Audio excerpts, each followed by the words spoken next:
Hello, it's me again, and guess what? This is the galley. I mean, the head. um, so the first thing I did, the boat had the original motorized pump head in it. That was awful. So one of the emergency things that I did was get rid of it. I built a new base and then put a brand new macerator Dometic toilet on it, and we love it. It works great. Like the kitchen, we did a corian top in the head here.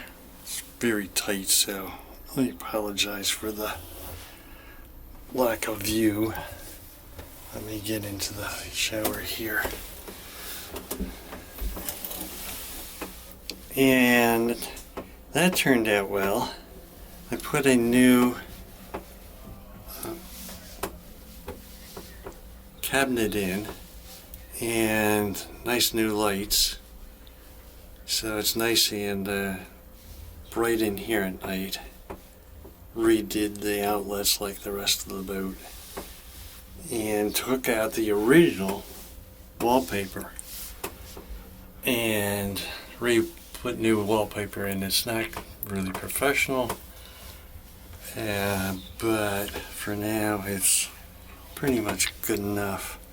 The only thing that needs to be done, and I'm going to have a boatyard someplace do it, is put a new face on the cabinet here. When they did the corian, they kind of tore it up, so it needs to be replaced. The boat came with a pure sand system, which is really, really nice. No pump outs. It's legal in all states to pump overboard. You just gotta keep filling it up with chlorine tablets, and away it goes.